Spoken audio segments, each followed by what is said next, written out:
My name is Shelby Clouds, and welcome to UUPN News, Unified Urban People News. Today, this video, this video is about a woman named Christina Canova, and she has a lot of things to talk about.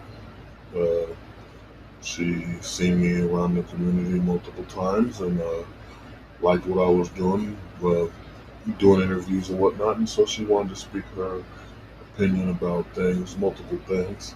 So this will be a two-part video because I can't put all of it in one video right now. So two-part video. Uh, I also would like to say, if you like this video, share, comment, subscribe. Uh, you know, and this whole thing here, like I said, once again, is if to get people's voice, or let the people's voice be heard. It's very important that we try to get out in our community and try to, you know, be sociable and give voice to the people who don't have any. And at the end of this video, I will have a couple websites and things that you can look up and see if you want to help donate to these nonprofit organizations to help females in need. Because it's sad that people's mothers, daughters, nieces, aunts, grandmothers are all out there in the streets, and we want to give these women help as much as possible.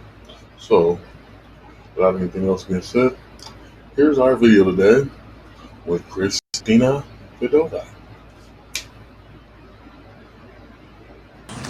Say your name, express how You ready? Yeah. Hi. Hey, my name is Christian Cordova.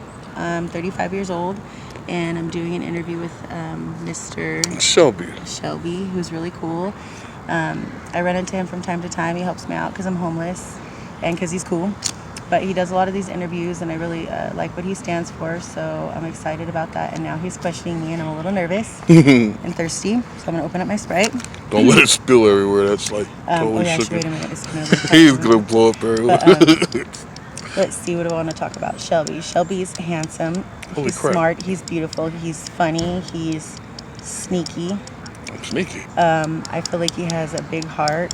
I feel like he's talented. I feel like he's patient and has a willingness to listen that is good for me as his friend, because I feel like he gives me the opportunity to explain where I'm coming from before he's quick to judge me or make me feel uncomfortable, because sometimes I say things that is not necessarily how I feel, so I'm thankful for him for that.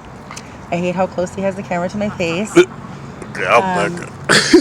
I think that these interviews are cool, even if they're funny or they're a little risque or they're a little intimidating or maybe not so studio perfect, or kind of what may seem a little boring to you is not necessarily boring to everybody, and the importance of our community and where we live in the world.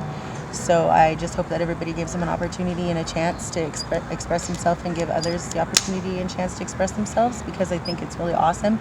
Even if you're just cleaning the house or you're driving your car and you just need a little background noise, just put Shelby's videos on and just kind of see where it takes you, just have something to listen to.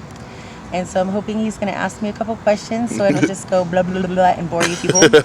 So, Shelby, do you have any questions for me? So let's talk about the community. Let's talk about how you see, common working folks treat people on the streets and stuff. How you see, agencies that's supposed to help the community, how they're treating people out here. Let's start probably with Central City. Which is where? That building over yonder in that vector. Okay, so he's my Google Map quiz. Okay, so the building where you're at? Yeah, like across Central the street. City concerned, just what do I feel about, what do I know about them, and what do I feel about Central City? Well, they're supposed to be helping people get off the streets Right. And so forth. Okay, yeah, I know that. There's been lots of stuff they help people do, but then they don't try to help them beyond the point once they find housing for them. And they put them in situations like if they're a drug addict, they're supposed to be helping them get off drugs, but you put them in a place where they're selling drugs and people were getting Correct. abused and stuff. Yeah. So So I have a little bit of information on that, and I can relate to some of that. I don't really have a lot of personal experience that I can, really relate to as far as my own walk with them. But just from what I see and from what I hear, that they do offer resources for housing. They offer a lot of resources. I see mostly for people that have chronic homelessness, mental health disease, or mental health slash drug addiction, issues, which I find kind of odd that they would put those together or overlap them, and just certain laws and stuff. I don't know that I necessarily agree with, but they do offer a lot of services. They work with a lot of nonprofit organizations. They work closely with DHS, I believe. They work closely with veterans, like the Veterans Affairs people, the Social Security Administrations, the Social Security Disability Administrations. They work with a lot of the homeless communities. They work with a lot of like TPI, Join, the missions, the churches, a lot of stuff like that.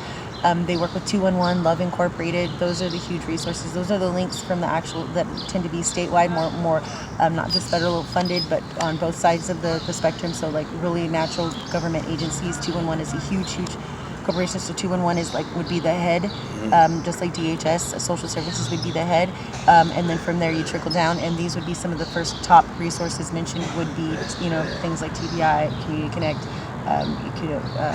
Community Action is another one, like out in Washington County area. Love Incorporated, which is typically Washington County area, and 211 is used for Multnomah County, Washington County, Clackamas County. As far as I know, all the way around into Roseburg, Southern Oregon, whatever. As far as I know, but I think in some places it could differ. But that's what I know. In terms of helping out the community with drug relation and abuse, I think that the drug abuse and physical abuse, mental abuse is everywhere. I think that it doesn't matter whether you have $1 billion or $1. I don't think it matters whether you have drug addiction issues, mental health issues, or you're a sane person, because that's all perception and titles. I think people are people. All people are capable of hurting another person. All people are capable of sexual abuse. All people are capable. And I mean capable as in being the predator and also being the prey. We're all capable of putting ourselves into situations or falling into situations where we can be abused or see that abuse. And I think that it is more commonly found in poorer communities, in communities that lack resources to escape and lack resources to move. I think, unfortunately, if you're poor, you move from one poor community to another.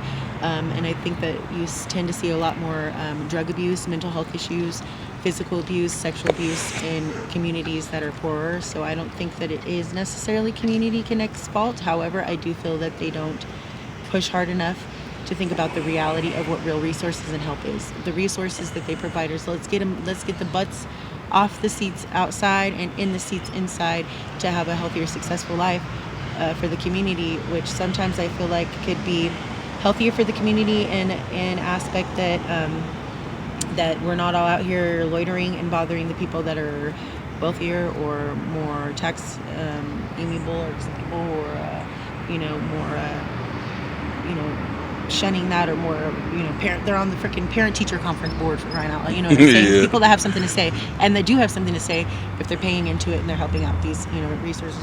But also to help people to be more clean. Showers, hygiene is hugely important, just to be able to make sure they're getting resources and hold people accountable. So there's a lot of staff, office staff, counselors, stuff like that. So I think that 9 times out of 10, if you have a person there that you can utilize for a resource that you may need, you're going to utilize them. And if you're not going to utilize them for a thing that you need, they can actually approach you. So you're going to have more one-on-one, I think, is kind of the aim, and they can kind of keep an eye on you. I think that's good and bad, but when you're offering yourself up to a community by being homeless anyways, it's good. But I don't think that they really target the most important thing about cleaning up the community. And it's not just mental health or spiritual help or anything like that. I think it's really figuring out how can we get the poorer from being poorer and the richer from being richer. And in the midst of that, I think we can figure out how to get rid of the abuse and the drug addiction issues. Hi, welcome back. So hopefully you enjoyed her little interview there. There's another one I'm going to be making another video. She gets to a lot of key points, and hopefully it'll wake people's minds up and make them think about issues around the community where people need help in some kinds of funding with mental health or drug use, and at the same time, a place that help people get off the street. And at the same time, we'll be able to support women and their children and help them connect with their families once more.